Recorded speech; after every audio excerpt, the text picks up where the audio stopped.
Okay, terrific. I'm Ralph Schlosstein. I'm the moderator. The focus of this panel is new approaches to building worker skills and increasing income through work on the part of economically disadvantaged people. We have three panelists, two commentators. Let me briefly introduce each of them. Professor Robert Lerman, in the middle there with the blue tie, is a professor in the economics department of American University. He's also a fellow at the Urban Institute and a research associate at IZA in Bonn. He is the founder and president of the American Institute for Innovative Apprenticeship. And Professor Lerman's paper focuses on the expansion of apprenticeship programs and the role that they play in expanding worker skills. Professor Lerman and I almost overlapped as economists at the Joint Economic Committee. When he heard I was joining the staff in early '74, I think he departed very quickly. Second panelist, Professor Harry Holzer, second to my left, is a professor at the McCourt School of Public Policy at Georgetown. He is a fellow or researcher at American Institute of Research, the Urban Institute, the National Poverty Center at the University of Michigan, the Program on Inequality and Social Policy at Harvard, and the Institute for Research in Poverty at the University of Wisconsin. He really makes me feel like a slackard having only one job. He was also the chief economist at the U.S. Department of Labor, and throughout his career, his work has focused on the low-wage labor market, and his paper puts forward a proposal to use public colleges to give them incentives to focus on the earnings of their graduates 5 years after graduation, and also to encourage public college to develop skills that are both needed and relatively scarce in the local labor markets. The third panelist, Sheena McConnell, right at the end there, is a vice president and director of human services research at Mathematica here in Washington. She is currently conducting an evaluation of the Workforce Investment Act, otherwise known as WIA. That was a new one for me, probably not for many of you. And she is doing research on the Dislocated Workers Program for the Department of Labor. Her research professionally has focused primarily on evaluating policies that promote employment and strong families in disadvantaged populations, and on designing and implementing experimental evaluations and programs for low-income populations. Sheena's paper focuses on the 5 concrete proposals to improve publicly funded vocational training programs, the so-called WIA Act. We also have 2 discussants, Rhandi Berth, to my immediate left, who is the vice president of the Wisconsin Regional Training Partnership, WRTP, a nationally recognized workforce development nonprofit corporation. Rhandi has been at the heart of WRTP since its founding roughly 20 years ago, and is one of the country's foremost experts in industry-driven workforce strategies. And finally, Michael Monroe, second to the left down there, from the left, who is the chief of staff of the North American Building Trades Unions, representing nearly 3 million workers and families in this nation. And of course, the building trades have been among the leaders, in fact, in the forefront of the apprenticeship movement. Prior to joining the building trades unions, Mike served as the political director for labor for Hillary Clinton's almost successful campaign for president in 2008. I will ask an initial question of each of the panelists and the discussants, and then we will have a full panel discussion and take questions from the floor as well. Let me start with Professor Lerman. Bob, what are the precise characteristics of an apprenticeship program, and which types of individuals and firms are most likely to benefit from apprenticeship programs? Well, apprenticeship programs are different from vocational education, high school vocational education, or even college vocational education, in that there's a huge component of work-based learning. You heard this morning 7-to-1 at the shipyard, sometimes it's 4-to-1, but in any event, there's a very close connection between what you're learning in the courses, there is college-type courses, and what you're doing in the workplace. And normal vocational education is almost all school-based in this country. On the other hand, it's very different from regular on-the-job training, because on-the-job training tends to be short-term, 3 to 6 months. There's no related instruction and there's no credential. But apprenticeship is a structured, work-based, school-based initiative to bring people to mastery of a particular occupational area. And that mastery is then credentialed, and that's really what apprenticeship is. Those elements, very strong connection to work-based learning, mastery of an occupational area, and recognized credential. And when that's done, is it normally paid for by the? It's paid for by first of all, the worker is earning money, as you heard. In this country, we don't even pay for the school-based component. In most countries that have apprenticeship, the school-based component is paid for by government. Here, we don't do that, by and large. But the worker is earning while they're learning, so there's no debt, as Mike mentioned before. The firm, though, actually benefits from apprenticeship. I've done a review of the literature to see what happens with firms. The first year, it's really an investment. The worker's not quite up to the top level of productivity, but by the second and third year, the firm is already recouping some of their investment. So it is good for the worker, it's good for the firm, it would be great for the government because it's a very low-cost government initiative, and I can get to that later. Okay, and you ignored the second part of my question, which was what types of businesses and individuals are most... It can cover a broad range. In Switzerland, 70% of youth go through apprenticeships. In Germany, it's about 60%. Australia, England are growing quite dramatically in many areas. A colleague that just was at Urban Institute for a forum was head of the Creative Arts Skills Council in England, and they created apprenticeships. It went from 0 to 4,000 apprenticeships in the creative arts, set design, costume design. Another official told me that his daughter was very interested in art history, and he was worried, well, what was she going to do?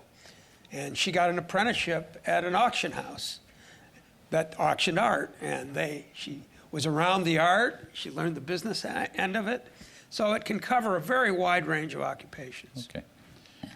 Dr. McConnell, Sheena, let me ask you, your paper makes 5 proposals to strengthen WIA, most of which involve implementation strategies that initially would be carried out at the state and local level. Could you summarize briefly for us the 5 proposals and identify specifically what at the federal level would need to be done to allow these proposals to be implemented? Right. Well, we can summarize our proposal by simply saying invest more and invest smarter in vocational training for low-income people. Many people in poverty are in poverty because they can't find a job which pays enough for them to support their family, and they can't find a job because they don't have the skills. Yet you can go and participate in a fairly short, fairly inexpensive training program. Here I'm talking about $3,000, $6,000 program, and get the skills that you need. So there has been literally decades of research that has shown that for low-income, disadvantaged, low-skilled people, participating in training programs can be effective in increasing their earnings. And actually, in the United States, there is a good, well-developed infrastructure for providing this training. You can go to one of about 2,000 American job centers across the United States, and at the center, you can access training funds. And in particular, we talked about the WIA, or the Workforce Investment Act adult program, which is one of several programs, but one program that is particularly important for the low-income disadvantaged population. And from this program, you can access funding a wide variety of different training programs as long as it's on the state-approved list. So what's the problem? What is it? Well, the problem is that demand far exceeds supply for these training programs. So, you go out and you talk to the job center people and they tell you, that every year they run out of training funds. So people come in who really could need and could benefit from the training funds, and there just isn't any available. And in fact, for the many of these programs, including the Workforce Investment Act adult program, there has been a decrease in funding over the past couple of decades. So, for example, the Workforce Investment Act adult program is now funded at only 60% of what it was at its inception in 1998. It's just been a general, pretty much steady decline over time. And to put it in perspective, if you look internationally, the United States spends a tiny fraction of what other major industrialized countries spend on vocational training. So our first recommendation is probably the least sexy of any proposal at this forum. It's just stop the decline, right? We know that these programs work. We know that they're effective. We have evidence. Why continue the decline in the funding? So I think that's the first thing. We need Congress to and others to appropriate the appropriate funds for the programs. Okay, so that's the invest more. What about invest smarter? So, of course, the programs aren't perfect, and I think there are two challenges that particularly the evidence would suggest. The first is that not everybody who starts a training program completes it, and that clearly is a waste of their time and government money. The other problem is that people, when they complete a training program, many people don't get a job in the occupation for which they were trained, about half often. So our recommendations are really to address that. Now, the first one, which follows very nicely on what we just heard in the last panel and in the Bob's presentation, is that you need to involve employers. Now, in apprenticeships, the employer actually provides the training. But even if they don't provide the training, like most of our training is provided not by employers, that you can have the employers play a major role in designing what types of training programs we need, what kind of skills we need to develop, and what kind of credentials we should provide. So the first one is don't ignore employers, get them involved. And I think, there really has been a move to improve and increase the role of employers, and just in the new Reauthorization Act, there is mention there and discussions there about industry sector-based training, and I think this needs to be encouraged, but there needs to be funds for it, and it takes money to develop the partnerships. Our second recommendation is that, especially for low-income, low-educated people, it's difficult to make the decision about the training. There are lots of different occupations out there, lots of different training programs, lots of different training providers. What's the best? There is a lot, and it's great. There's lots more data out there to help them make the decision, but they need help. So our second recommendation is improve the amount of counseling and help that people get when they're making their decision about their training. The third recommendation to improve training programs is that many people need support. Once you're in training, you're not working. So people need support. They need help with basic needs. They may need help with childcare. They may need help with transportation. And finally, our final recommendation is, a training program that's great for a young student may not be the right kind of training program for an adult who has a family and who needs the support. So it might not be that a typical community college course that starts in August, courses in January, occurs during the day, will work. So we really need to think much more flexibly about the types of training programs that we can provide, the hours, how you provide them, and and how they're structured. So those are our 4 recommendations that would help, I think, to increase the number of people who complete training programs and get jobs in the training programs for which they're trained. Great. Very quick question. Can all of that be done at the state and local level today, or are there changes that are required in federal legislation or regulations that would permit that? All that can be done right now with the state and the local in the current system. The problem is that they need resources.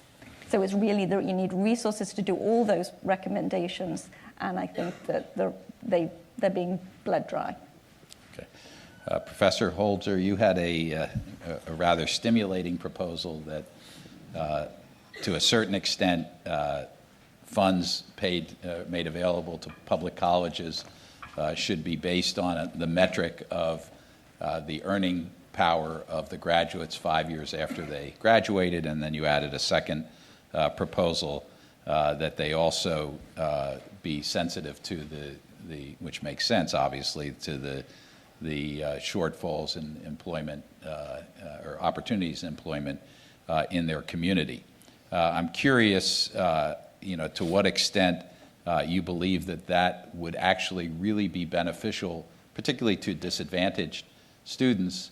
And I guess the liberal arts educator part of me says, do you worry about an element of college teaching to the test with that one metric? Well, I think, first of all, college is very important to low-income, both adults and youth, and finishing a college credential of some kind is the single best predictor of young people and adults escaping from poverty. I want to be clear, by the way, when I talk about college, I don't just mean 4-year colleges and BA programs. I mean 2-year programs, associate degrees, industry-recognized certificates at the associate level, post-secondary defined broadly. And apprentice. That's included. We send a lot of low-income young people and adults to college in America. We spend a lot of money now on Pell Grants and on other sources of aid. So a lot of low-income people are going to college. But there's 2 big problems. Number one, the completion rates for this population are very, very low. The gaps in completion between minority or disadvantaged young people and white or middle-class young people, sometimes 20, 30 percentage points or more at 4-year schools. And of course, at 2-year schools, all of the completion rates are low for everybody. And secondly, even when people finish a credential, often it's not the one that the labor market's going to reward. Now, I'm fine with liberal arts programs. I send my daughter to one. I pay a lot of money to send her to one. That's fine, and it's especially fine if people plan to go on to graduate school afterwards or they have a burning desire. But frankly, a lot of folks from the low-income population want to get something that's going to enhance their earnings potential. And under the current circumstances, they're not getting that. A lot of different reasons for that. Poor K-12 preparation, financial costs, other things. But I think there's an information problem and an incentives problem. The information problem is among the students themselves. People go off to community college, especially, often have no idea what's going on in the local market or the state markets, what are the fields that are being rewarded or the fields in high demand. But secondly, the institutions, the public institutions, don't necessarily have an incentive to respond to the private market forces. And you hear this all the time. You hear these stories all the time about, especially during the Great Recession, laid off workers or low-income people would go off to college. They know that there's jobs available in health or in nursing. They try to get in those classes fill up very quickly, and they couldn't get in. And then you'd ask the college administrators, why don't you expand capacity in this area? Teaching rates, there's high demand. And they'd say, to tell you the truth, we can't afford it. The equipment's expensive, the instructors are expensive, and we get the same subsidy from the state for seat time, no matter whether people finish and no matter what they finish and how they do afterwards. The incentives don't line up. So my proposal is to try to change that. It's to try to have the subsidies be based on performance, partly, not necessarily exclusively, partly based on performance. States are already moving in this direction. About half the states are already starting to base their subsidies on performance, but they're using, right now, it's mostly the academic performance, credits earned, completion degrees completed. I want them also to pay attention to earnings for up to 5 years afterwards. It's doable. States already have the administrative data from the colleges. and from the labor market, and some of them are starting to merge those data sets with some technical assistance. They could do it more readily. Support services are also important. I think improving the information, the career guidance, as Sheena mentioned, should also be part of this, and the colleges should have an incentive to go that way. It's mostly up to the states, but I think the federal government can help. They can incent the process. They can provide some supports in different ways. And I think also, we have to do it carefully, and we have to make sure the states do it carefully. Badly constructed performance measures in public programs can actually do more harm than good sometimes. If you just have these metrics out there, the colleges will have an incentive to cream skim in terms of their admissions, to raise their admissions requirements, to make their numbers look better. There's ways to avoid that, but you have to avoid some of the shortfalls. And we want to make sure we're not training people too narrowly, because what might be high demand today in the labor market, in a very fluid, dynamic labor market, may not be high demand tomorrow. You want to make sure people are getting general skills as well as the more specific ones that are in high demand right now. And I do want to say, I think a lot of good activity is occurring, as some of the previous panelists said. Most states across the country, you're getting sector partnerships are expanding between businesses and colleges. Career pathways are being expanded. That's all good activity. But I fear that if we don't get the incentives right, you won't be able to scale those partnerships and get the enrollments and the completions that you really need, and you won't maintain the quality. So the incentives have to be better in order to make full use of all this. What you're describing is a very market-oriented college system. And very briefly, most colleges that I've been around don't necessarily have that rapid response to the market. And does tenure become an obstacle to doing that? Tenure of the faculty members? Yeah. I have to say I'm a big supporter of college tenure. It can be. I mean, I don't want us. Maybe I asked the wrong person. You may have. No, I don't want this to be caricatured, because again, I had a liberal arts education. I think there's a lot of value in liberal arts educations, but there has to be a good mix of more market-oriented and liberal arts education. And again, we're talking about the schools that get public money, not the private colleges and universities.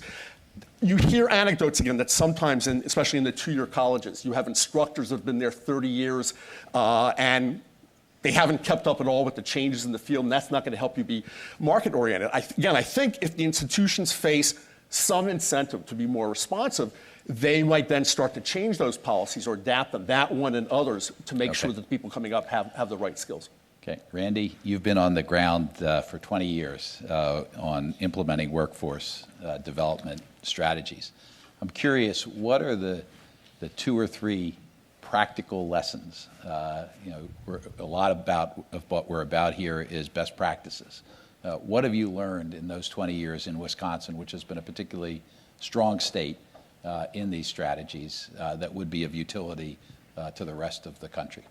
Well, thank you for allowing me to present here today. And I'm sorry, it seems like 20 years. It makes me feel a lot older than I feel.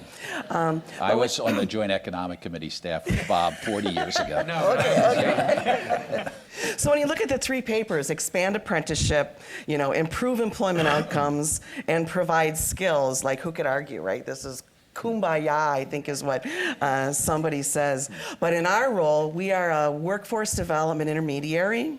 So we're kind of the group, a nonprofit group, that brings all the partners together and makes sure that there's common sense approaches to what we have to do. So if you bring a technical college to the table, their common sense approach is to provide the best seat time, or maybe in a lab, but it's expensive, but the best training to anyone who wants to come in for training. Doesn't mean they want them to get a job or in a career or in any industry close by. They're just really focused on the training, which is their job, right?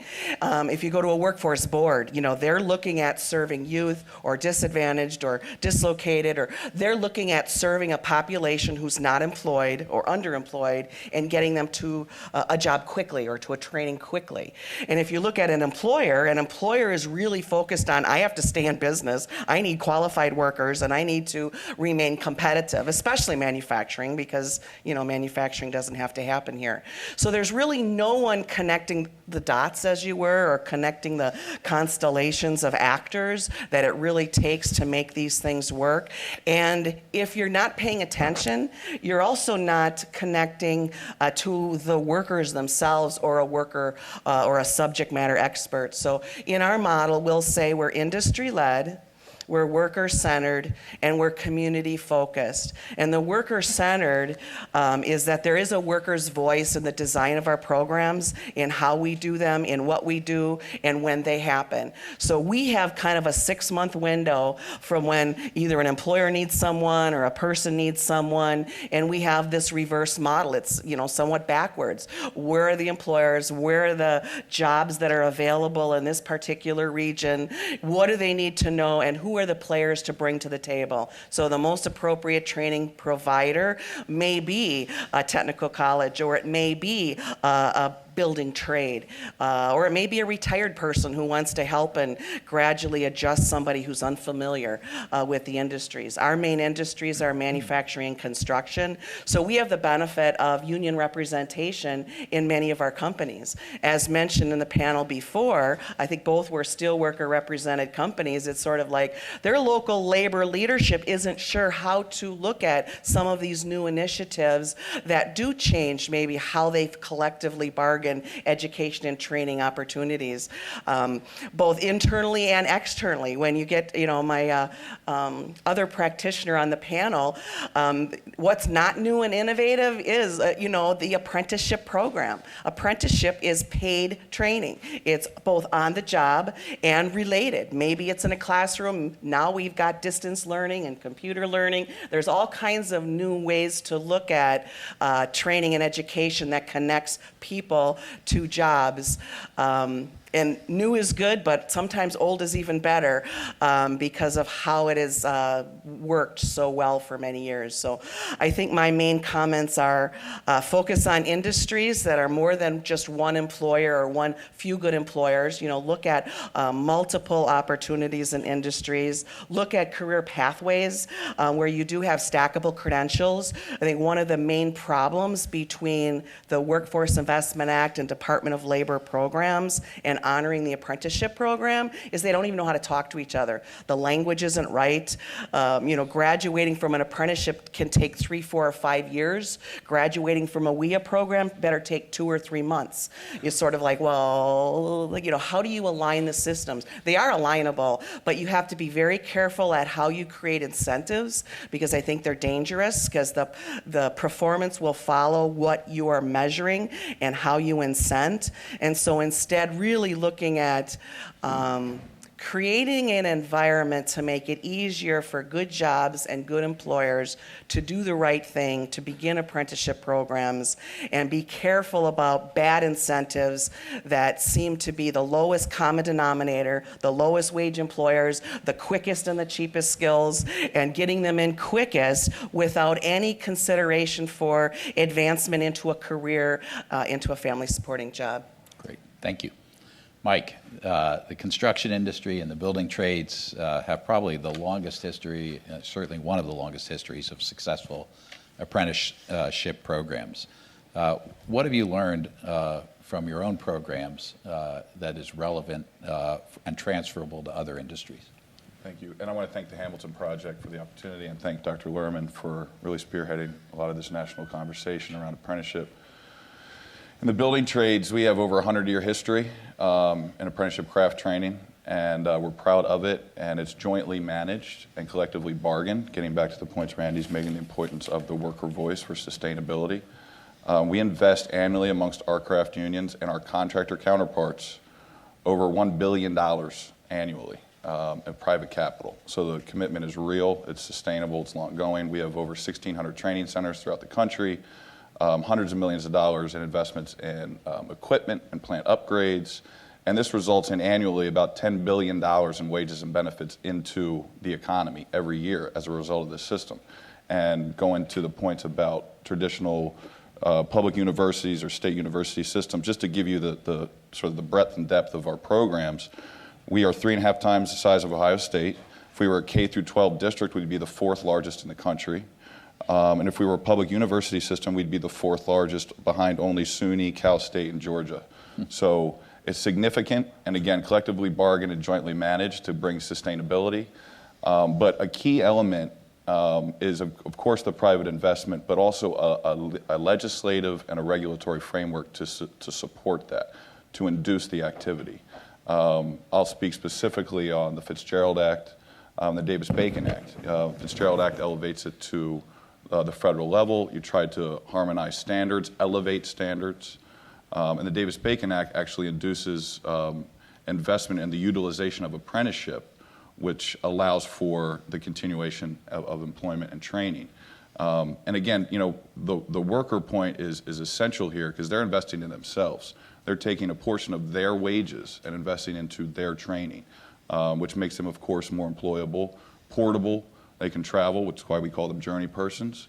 And they're investing in each other, and the connectivity between the generations of craft workforce is essential because 7-to-1, 4-to-1, I'd argue it's about 90% on the job training alongside a journey level worker that this apprentice is with 10% in the classroom. So that's critical.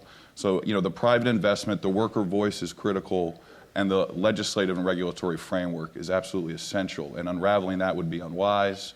And it is replicable, but you're going to need it across, multi-employers.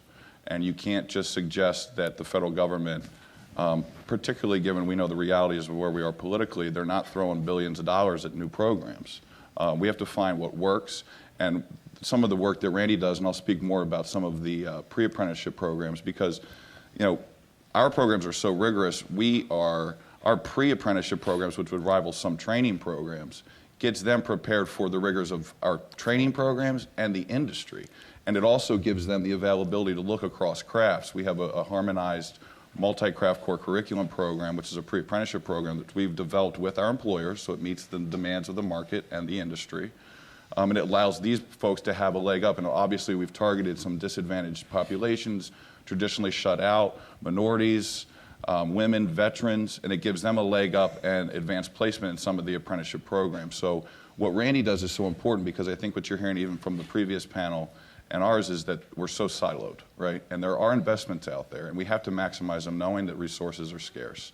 So I think the role for the federal government can be to induce behavior, but you really do need a private sector involvement. And I will take issue with one thing that was said. I think with all that's going on and the cost of college being what it is, we like to say around us that we think that apprenticeship does have its sexy back. So we're going to have that.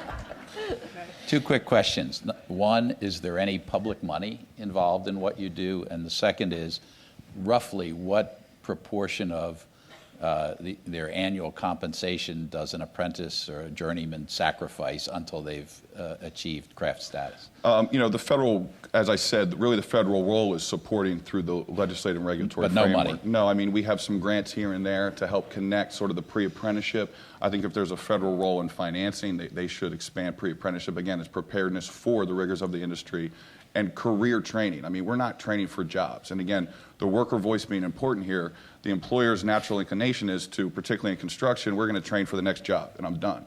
Or I just want to do a particular certification so I can install, right? Well, across our crafts, the worker would push back and suggest, I'm going to be more profitable, I'm going to be more value added to your company over the long term if I'm investing beyond just the next job. So, I would think the federal role really is supporting that legislative and legal or regulatory framework, but not necessarily funding it. Harry? But to the extent that people in apprenticeship programs also increasingly are going to community colleges, and Bob has written that this is a growing trend. Community and four-year colleges right now get nearly $200 billion a year in public support, federal, state, most that's not federal, federal, state, and local money. That's a lot of money, and you have to question whether we are getting the bang for the buck, given the non-completion rates and the non-market orientation of a lot of people coming out. So a lot of that money's, and frankly, let's be honest, a lot of this money is not spent very progressively either. A lot of the money goes to flagship schools at state universities, ends up reducing tuition for high-income kids to go to those schools, and that could be improved too. It's hard to change politically, but really, when you have that kind of expenditure going on, when you have $36 billion a year going into Pell Grants, you have to provide evidence that the money's being well spent, that there's good bang for the buck. I think apprenticeship programs are a good way to And do we've that, connected- but the incentives, again, have to be there for the colleges to go that way. And to be we've more connected responsive. with many community colleges to align, again, the investments that are being made around so they're not siloed. We've connected so there's a feeder and, again, market-based, what the industry needs, and these folks can line right up. Bob? Well, I love the construction apprenticeship programs. They're high quality, they yield good wages. The problem is they're too few. And they're too few even in the construction industry, but they're too few for the country as a whole. Just to give you an order of magnitude, in our registered apprenticeship system right now, civilian, we do have a Navy, Marine Corps, and Coast Guard program, but in civilian, we have on the order of about 300,000 apprentices. If we had the average, not of Germany, not of Switzerland, not of Austria, but if we had the average of England, Australia, and Canada, we would have 4 million apprentices. Now, okay, well, that's pie in the sky. How do you, in this time of budgetary limitations, how do you get there? Well, the costs to the government are very low. And I've just calculated last night, actually, that You were getting prepared for the that panel. I was getting It's good. prepared, put in an all-nighter. Yeah, not really, but It's been a while since you Yeah, pulled an yeah, all-nighter. that for something like a quarter of what we spend on Pell Grants, and I'm not saying we should reduce Pell Grants, but shift it a bit, for 1/4, we could, at the current costs of government, we could support that 4 million, the tenfold increase in apprenticeships. You might say, well, but you know, the U.S., it's different, it doesn't have this long history, and so on and so forth. Well, we've seen 2 examples where you can expand at a relatively low cost. One is England, where they've gone from about 150,000 apprentices to about 500,000 real apprentices. They have maybe 800,000 total, but some of them are shorter term and not really serious apprenticeships. But they've quadrupled their good apprenticeships in the period of about 8 years. It's a bipartisan initiative. Both the Labor Party, the Conservative Party, they're fighting over who can do apprenticeship better. So that, to me, proves that you can do it. Australia's tripled their apprenticeships. Canada has a higher number, absolute number of apprenticeships than we have, with 1/9 of the population. So we can do it, but we need several steps. I outlined them in my paper, and if you read it, you'll know how to do it. In pulling my all-nighter preparing for this panel, I was struck by 2 things. You know, I have to admit, being relatively ignorant before I pulled my all-nighter, that I had an impression that it was Germany, Switzerland, and a relative smattering of activity elsewhere in the world. And you know, I think what I discovered was the U.S. is the outlier, Right. in the lack of activity that we have. And the second thing that struck me was the cost per unit, or the cost per apprenticeship of actually having success here is so much lower than in most other social policy activities. And I wonder if, Bob, maybe you start, but if others could comment on both of those points. Well, part of the reason is that there may be 2 or 3 reasons, because it does sound odd. You know, how do you get something for almost nothing? I mean, we're talking sometimes it's $1,000. Right. You know, But I mean, if you take the construction, the workers are investing. Now, those workers are sacrificing some of their wages of what they earn. Mm-hmm. But if you ask, well, what are they earning compared to what they Right. could have earned? Right. if they weren't in the apprenticeship system, they're still earning at least as much. Now, how is it that you have a training program where you're also earning? Well, you're in production. Those people at the apprenticeship school, the very first day, they're working in that plant. And that's what happens. And if you do, as I mentioned earlier, if you have this effort to have a serious program, and by the way, I just want to mention about why it sounds odd, but actually apprenticeships are more profitable for the firm than internships. And there's a good reason for that. Because if you're in training for 3, 4 months, 5 months, and you're learning the ropes in the company, that's when, right after you start learning the ropes, that's when you really start being a benefit to that company. So if a company has a really good structured program of at least 2, 3 years, often 4 and 5 years for the more advanced programs, you have a way of recouping those benefits. And then you have a lot of options with those workers. If all of a sudden sales go up, you have a cadre of really good skilled workers. And that's why these other countries are using apprenticeship a lot more than we are. But we're substituting more of almost an academic-only, pure school-based approach. And I don't think that works with many people. Many people learn best by doing. And most people, actually, when you use what you learn, you retain it a lot better, and that's the apprenticeship model.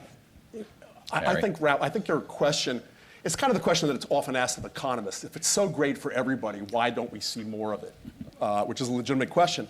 And a couple of things. I mean, the more general the training, the easier it is to take it somewhere else to another employer, the less the employer is going to want to put their own money into the training. Therefore, the cost of the training have to be paid out of the worker's hide when it's pretty general. And in fact, the apprenticeship does that because they pay usually sub-market wages. And the workers, and that's okay, because workers are getting the payment in another form. They're getting it in the form of a training. And again, the more general the training, the more jobs outside the firm that would take that training, the more useful it is. But there's another, economists also have this concept called market failures, when the simple textbook model doesn't exactly explain what's going on. So there could be rigidities that make it hard for employers to lower the wage enough to pay for that training. There could be very imperfect information on the part of the, and really when you start talking to employers within the same industry, sometimes you find very, very different human resource practices with very different bodies of information supporting what employers try to do. For small and medium-sized employers, the fixed costs even of setting up these programs can be quite high. So I think whatever policies you want to do, you have to address some of these rigidities, some of these market failures. So that becomes, and sometimes it requires at least some public subsidy or some public, at least technical assistance to get over those hurdles and get the thing up and running. So I'd like to say that when I've been going around the country talking to people in the public sector who do on-the-job training now, it's not the same as an apprenticeship, but it's employer where they pay the government pays like half of the cost of the training. There has been a wide variety of opinions about this on-the-job training. On the one hand, people say they're great because once you get into them, you have a job. On the other hand, they say that maybe these employers would have hired them anyway, and we're just paying for the training. So, I mean, how do you react to that, Bob? Well, apprenticeships are not like an on-job training program. Apprenticeships, at least in the United States, with the Fitzgerald Act, you have to specify all the skills that you're going to be taught at the workplace and in related instruction. And that has to be an occupation that has real legitimacy, that has then a certification at the end. And, first of all, right now, we're not giving any subsidy to the wages for apprenticeships. Occasionally, we give a little bit for the classroom-based instruction, but very little of that.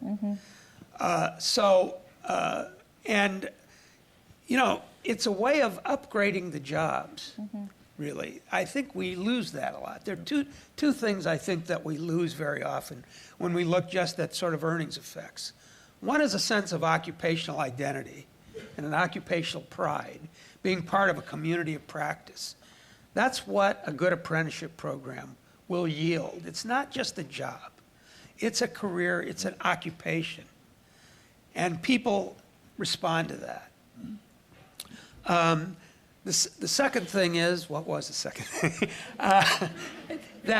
That these programs are really oriented toward long-term.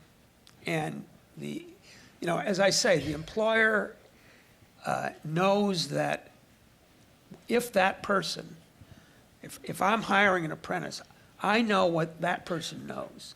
It gives the employer a certainty about the skill levels that we're talking about. And as I say, these programs, if they're registered, which most programs are. Now, some programs, for some occupations, maybe you only need a year and a half, 2 years. For other occupations, you need 3 or 4 years, but you never need 6 months. I'm curious, what particular challenges do you think these programs confront with respect to disadvantaged workers, first of all? And second of all, what are we really training people for very specific jobs, or are they also learning work skills, adaptability? Because we do live in a rapidly changing world and workforce today. And so are we offering are we ultimately going to wind up with these particular employees or people serial apprenticeships, or are we launching them on a career or a life where they will be able to adapt on their own? But first, the challenges with the disadvantaged. As I said earlier, we do send a lot of disadvantaged folks to community college and four-year college. And once they get there, their academic performance is often not so great. There's a lot of reasons for that. And I think there's a very good paper we're going to hear about later as part of this packet on remedial programs and how they can be improved. Right now, college remediation is a disaster. There's some evidence that it does more harm than good. You have to pass an Algebra 1 class before you become a phlebotomist. Really? Exactly why is that? And people don't have the inclination or the ability to pass that. So I think low-income folks, minority folks often come with either academic gaps or other. I mean, some of them first-generation college just don't know that world. And so we have to sort of address some of those shortfalls and address them smartly, I think, to improve the outcome rates. But the second thing you mentioned, I think, is really important. The labor market's really dynamic. If the training is too narrow, we're not doing people a favor. That's why everything that some public money is going into should have some general skills component. The stackability idea that some folks have mentioned, I think, is very important, because within some of those more bite-sized credentials on the way up have more portability than simply the one more specific degree or certificate that people get. And I think if we're going to spend public money on it, we have to make sure that that's broader than some narrow occupation where the demand could disappear a few years from now. Mike? Yeah, for us in the building trades, we're real proud of this work. And again, as we're removing barriers to access, you don't want to lower standards, right? But again, acknowledging the rigors of our apprenticeship programs, which are 4 or 5 years in duration, we have set up systems to prepare them for that, and which are pre-apprenticeship programs, much like what Rhandi runs in Wisconsin. Another program is the Edward J. Malloy Institute in New York, which over the last decade has brought in graduated 1,500 people, 90% of whom are African American, Asian, Latino, veterans, people that have been disadvantaged, and they have then an 80% completion rate in our apprenticeship programs as a result. So it's an idea to increase diversity, increase completion rates, and give these people a shot. And again, you don't want to lower standards, you want to bring it in. And I would just also suggest a key component of our program is the continuity of employment. And another role for the federal government, and frustratingly for us in construction, we can't even get public works bills passed, highway bills that used to be bipartisan, we can't get there. So we in the private sector and in the labor movement, we've even partnered public-private, private and public sector unions, and we're proud of a commitment the AFL-CIO and other unions have made with the Clinton Global Initiative to spur investments by pension funds to create jobs out there. So we know we have the continuity of employment, because you're not pulling people into an apprenticeship program unless there's on-the-job training and a job to send them to. As we like to say, we don't make widgets, okay? You don't train a welder and put them on a shelf and then an employer calls and says, hey, I need 4 welders, right? I mean, they need this continuity of employment. So that's critical going forward. But we're proud of the work that we've done with Rhandi and some of these other programs that really prepares young people for the rigors of the industry.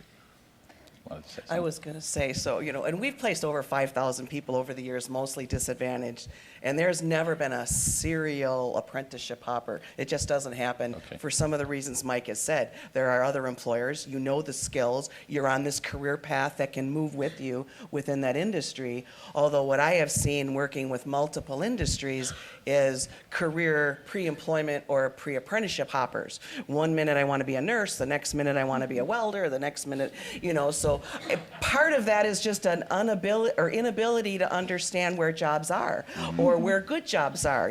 Many of the social networks between fathers, brothers, and uncles that maybe worked at a shipyard or are electricians aren't in the central city neighborhoods that we may want to be helping and servicing and working with. So the disconnect between private sector investment and apprenticeship, which is a market-driven, smart way to do things, and the way federal policy and funding is very, very disconnected. In manufacturing, another thing that's different, and Wisconsin's one of the oldest states to have a registered apprenticeship program, by the way, over 100 years.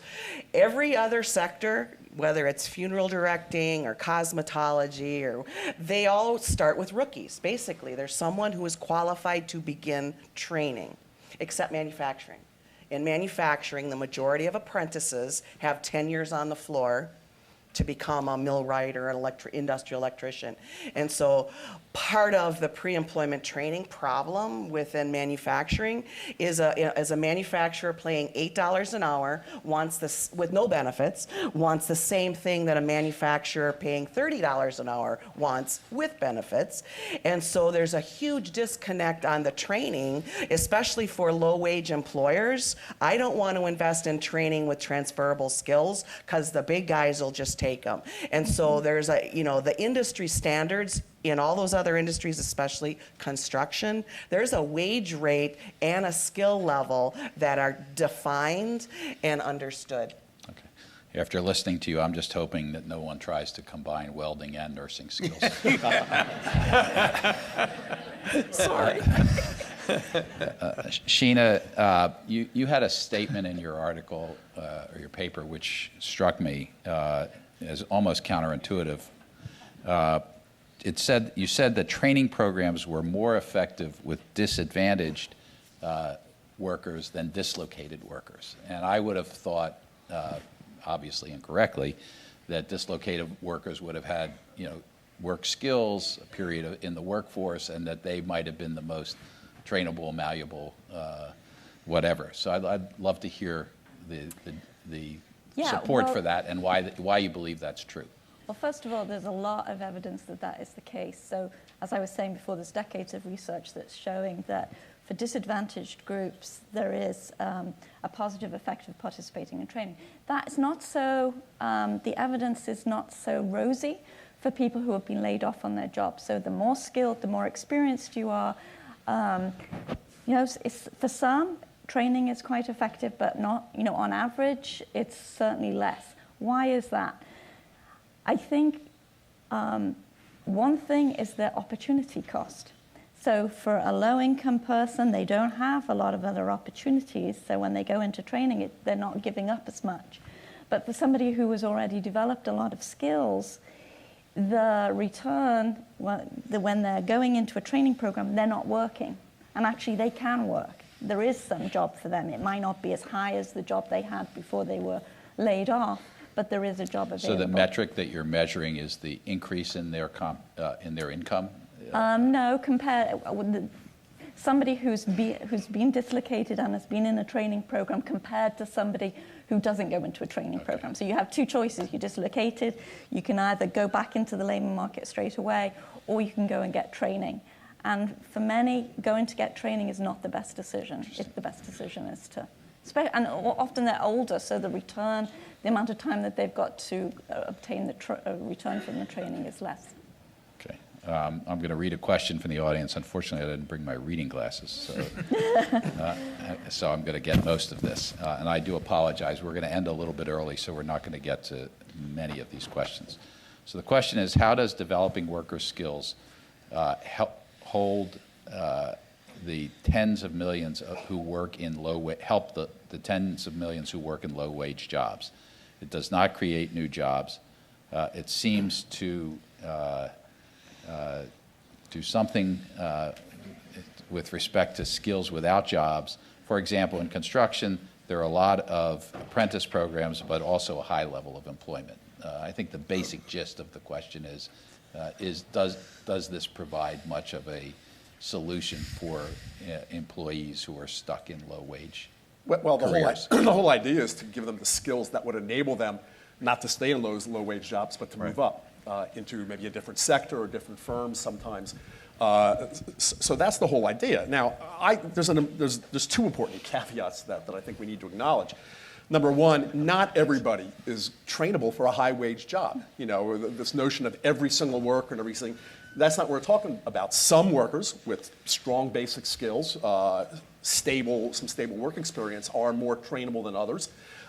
We can't hope to train everyone. And for other workers, for the ones that will be stuck in low-wage jobs, we need other things for them. You know, public supplements of their low wages, earned income tax credit, health care, et cetera. This is not a one-size-fits-all policy to benefit everybody.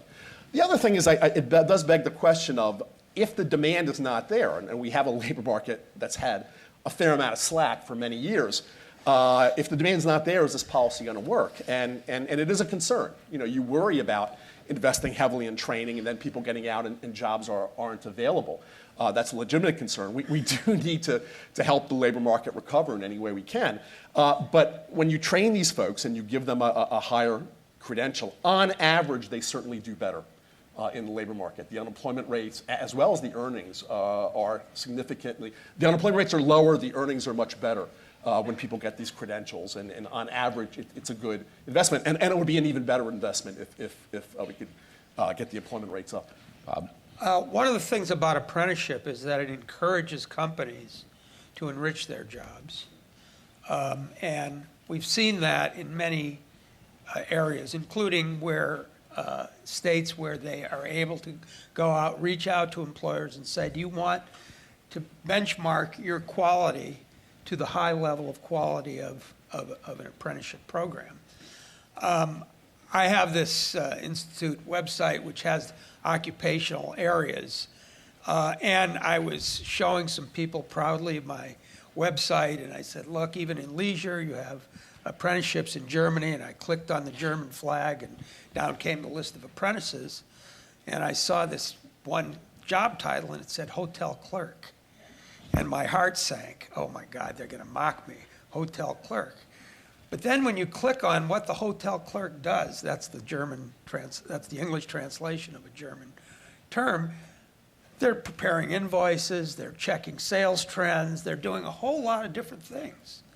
So what you find is that when you set up an apprenticeship program, it broadens, you know, the range of skills. It's not just that you're going to learn how to do floors of a certain type. And that is an encouragement to improve the quality of jobs. Even in something like long-term care in South Carolina, there's a company that started an apprenticeship program in long-term care workers. Are these workers earning huge amounts? No. But are they becoming more productive? Is the company able to pay them a little more? Yes. There's less accidents and so on. Yeah. So it's one of the few kind of initiatives that has both a demand element as well as a supply element. Well, now we have the questions ordered by size of print, so.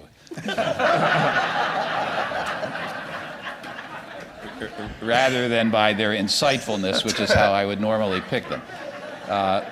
What about the service sector?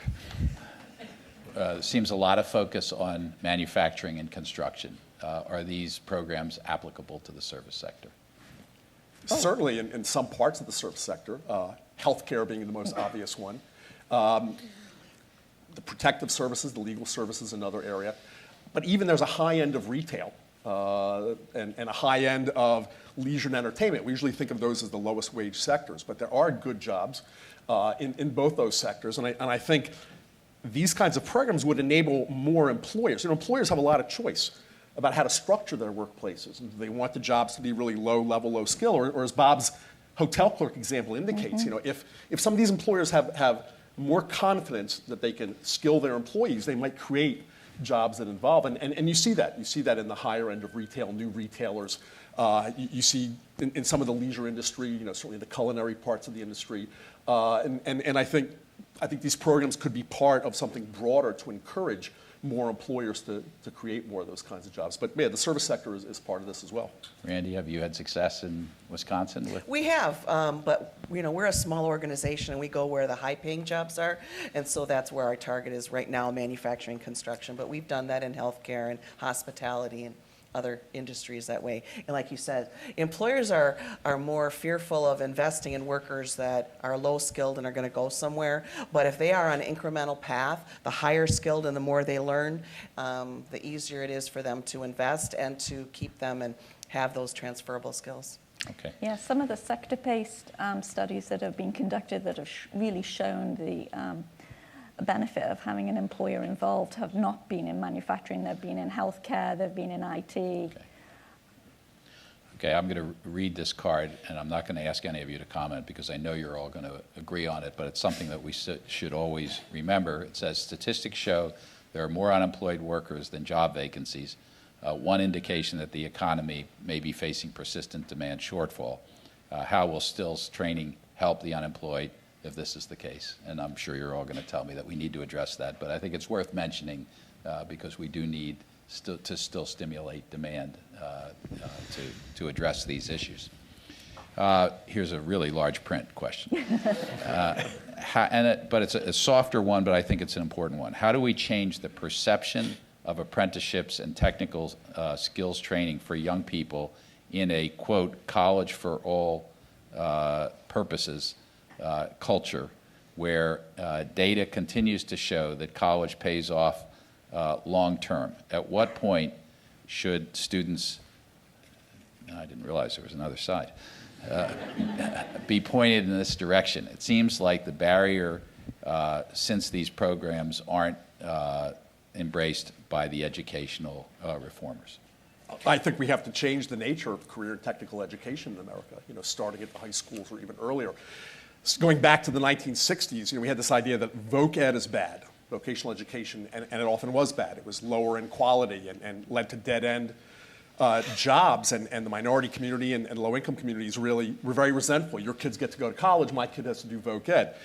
But a different kind of career education is possible, career education that's higher in quality, that leads to good-paying jobs, and that also leads to college. There's nothing that says these two worlds have to be either or. High-quality career education also prepares young people for different kinds of college, and giving students in high school some career orientation and some knowledge about, what do you actually have to know to be a machinist and to earn really good wages, or a precision welder. That's not antithetical, but also taking AP classes. The best career and technical ed in the country is going in that direction. We have to encourage more of it, I think. Okay. We have one last question, and that is, and then I have an announcement. And the question is, my impression, not from any of your papers, but just my own impression, is that for a long period of time, community colleges, junior colleges, and maybe second-tier schools were all liberal arts light or college light. And I think what the theme that's coming through pretty loud and clear from all of you is that at least some portion of that educational stream should be re-geared to supplement apprenticeship training, and that would be a much more cost-effective use both for the workers and for society, or both for the young people and for society of the dollars that we're spending in that area. Is that a fair statement? I'd agree. And I just want to say something about the stigma issue. That's, to me, a bit overrated because you have many applicants for every apprenticeship position. Mm-hmm. as we heard, the shipyard, they have 220 positions, 6,000 applications. Right? We have to move both in line. Right now, we have too few good apprenticeship offers, and we have a lot of people who want them.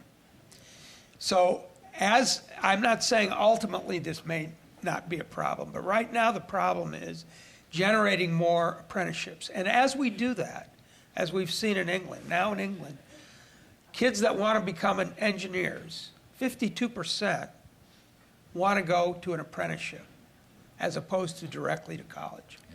So that idea very quickly turns around when you have quality options.